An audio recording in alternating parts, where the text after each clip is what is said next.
Yo tengo en el pecho un orgullo inabarcable por el hecho de ser cubano. Cuando uno pasa tiempo lejos de su país, un año, una semana, 2 días, lo que sea, es cuando reafirma de verdad ese patriotismo del que tantos hablan lastimosamente solo de la lengua para afuera. Te das cuenta de lo única que es tu gente, de que no encajarías en ningún otro lugar con la misma facilidad con la que encajas en casa.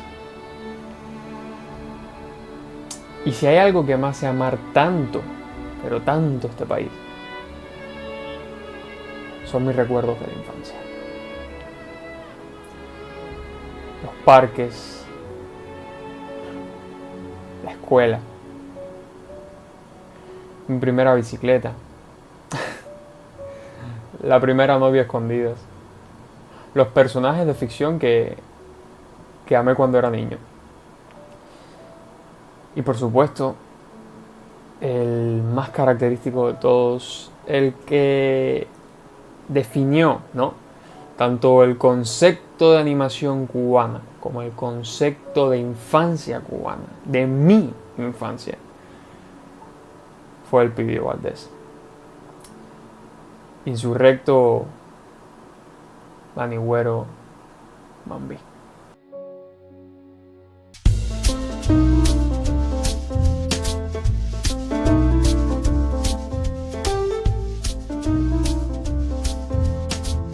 Bienvenidos a una nueva cita de autor. Hoy vengo a hablarles de las grandes aventuras del Pidio Valdés, de las que llegaron a los cines cuando ya era un ícono de la televisión cubana. Voy a hablarles de la trilogía de películas dirigidas por Juan Padrón, que nos dejaron la más autóctona estampa de los llamados muñequitos cubanos. Las volví a ver hace poco para realizar este video y en el caso de la tercera parte, que estuvo bastante vetada en Cuba, es la primera vez que la vi. Si esta es tu bandera, déjame decirte que tienes que sentirte orgulloso, al menos de este personaje y sus andanzas, porque hay mucha tela por donde cortar y de la buena.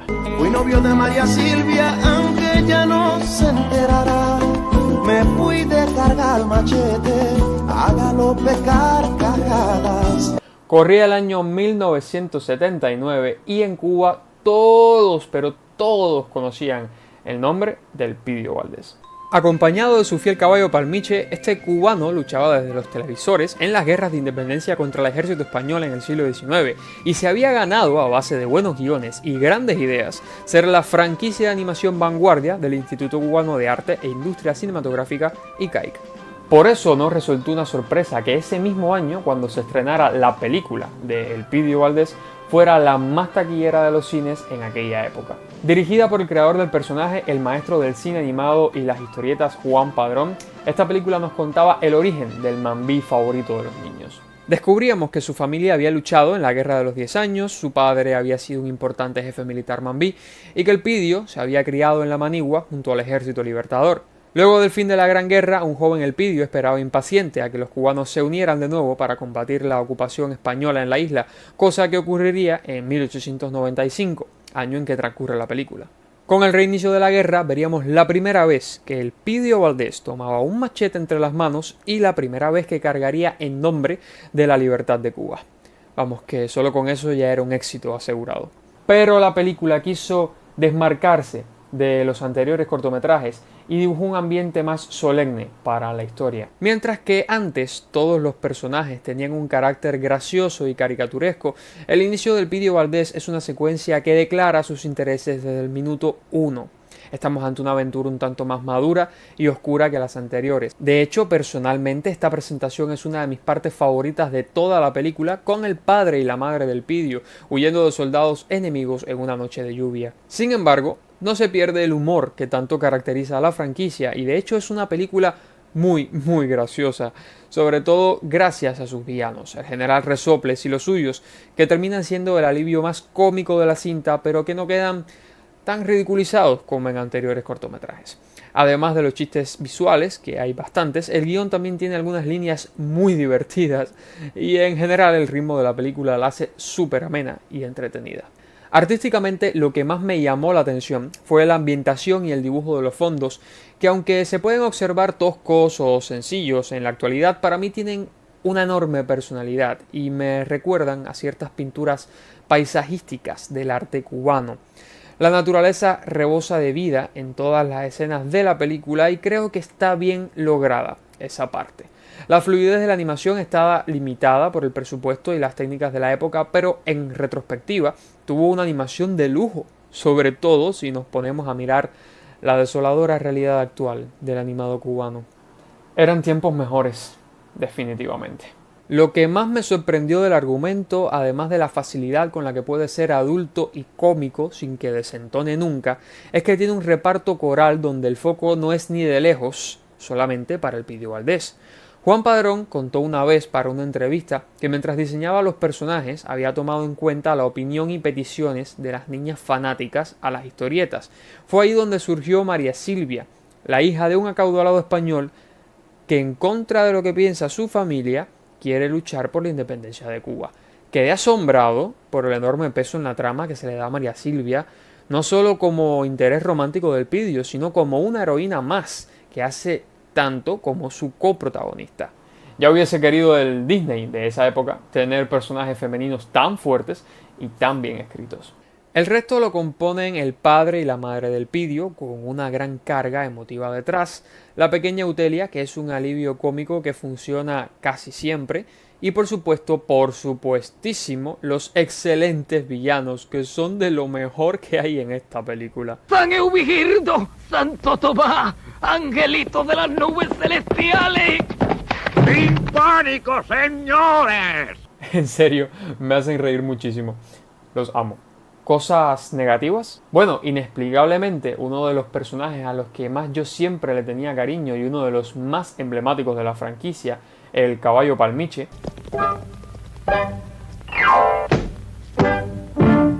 aquí queda relegado a un secundario sin prácticamente ningún peso en la trama. De hecho, apenas tiene personalidad y puede pasar por ser un caballo más del montón por lo poco que sale.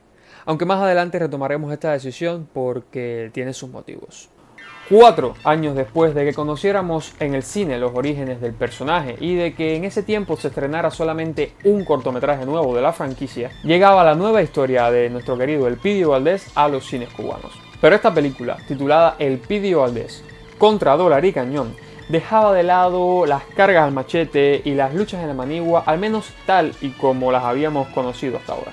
Altamente inspirado en el cortometraje de Elpidio Valdés contra la policía de Nueva York, la historia se situaría en la Florida, donde los protagonistas tendrían que comprar un cargamento de armas para llevarlo a Cuba y apoyar a la guerra. Repite Juan Padrón a manos del proyecto, y si en la primera entrega ya se veía un intento de contar una historia más madura, en esta se reafirma un poco más.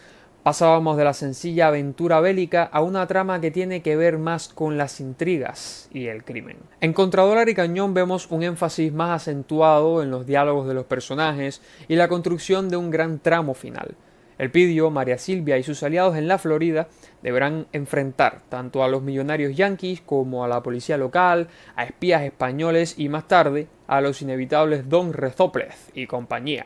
Como siempre, terminan siendo de lo mejor de la película. Y estas serán las cadenas para Elpidio Valdés. Me habrían gustado más oxidadas. Entre traiciones, cambios de bando, planes que parecen sacados de una película clásica de robos y una persecución final en barco que acaba en tierras cubanas, es una evolución drástica de la fórmula original, pero funciona de manera excelente, dándole un aire fresco a la franquicia y de paso una identidad novedosa que está muy bien justificada, porque en la guerra de la Cuba colonial no todo fueron batallas campales al aire libre. La animación se siente un poco más perfeccionada en los trazos de los personajes, pero donde objetivamente mejora bastante es en el diseño de los ambientes, que ahora son muchísimo más detallados, dejando de lado la naturaleza y los pueblecitos poco elaborados para dar paso al pueblo de la Florida y a los detallados interiores que rebosan personalidad. Digo que la ambientación es objetivamente mejor porque yo, a nivel personal, me quedo con los trazos toscos e impresionistas de la primera parte. No sé, me gustan más. En el caso de la banda sonora, sin dudas, es la mejor de toda la trilogía. Al tener más subtramas abiertas se multiplica un poco la cantidad de personajes secundarios, pero estos no tienen mucho tiempo para brillar. Los antagonistas nuevos apenas pasan de ser los malos malísimos de turno, aunque resulta interesante cómo se van traicionando y cada uno busca a su manera alcanzar el mismo objetivo mientras persiguen al Pidio. María Silvia sigue brillando en esta película, pero como a todos los demás, no le da tanto tiempo para estar en pantalla. Por su parte, el manigüero favorito de todos los cubanos se luce aquí en su faceta más inteligente y audaz, demostrando que es tan bueno planeando estrategias como luchando.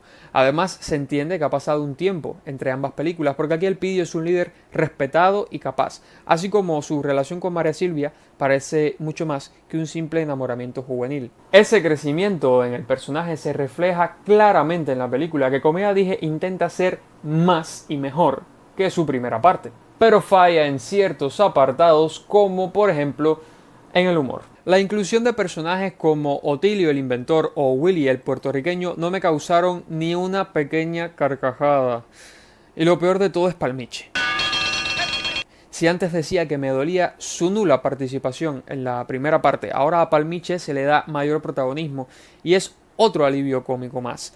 Pero definitivamente este uso desentona mucho con el ritmo general de la película. Cuando Juan Padrón intenta ser más adulto y solemne, meter a un caballo bajo la cama espiando la conversación de sus dueños rompe un poco con la inmersión. Y hasta cierto punto llegué a comprender por qué no lo usaron tanto en la primera parte. En definitiva, Contra Dólar y Cañón es una película diferente, que tiene otra escala, pero que es fiel a lo que representa la esencia de sus personajes. Pero estos cambios estaban dando pistas hacia dónde llevaría el futuro de la saga y pronto se confirmaría todo.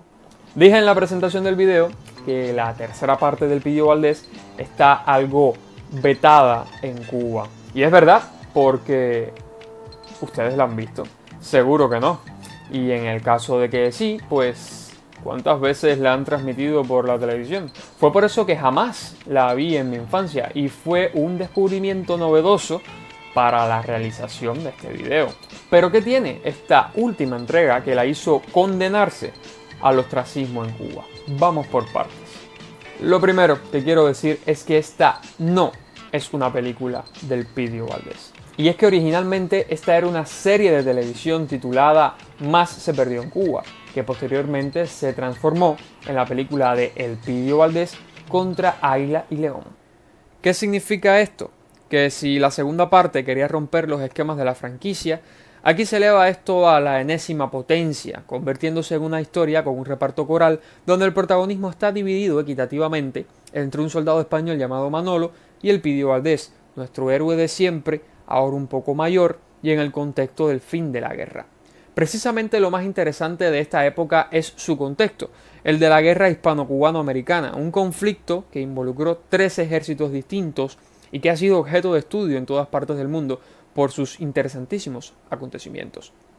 Juan Padrón se alió con los estudios de Telemadrid para crear un producto audiovisual que contara de la forma más precisa que un dibujo animado podría cuáles fueron las causas y efectos de esta última gran guerra en la Cuba colonial. Esta decisión nos trae las características claves del final de la trilogía. Es la película con los personajes más humanos y realistas, la que tiene un enfoque más documental y definitivamente la más oscura de las 3, con violencia explícita y una ausencia total del humor característico de la serie.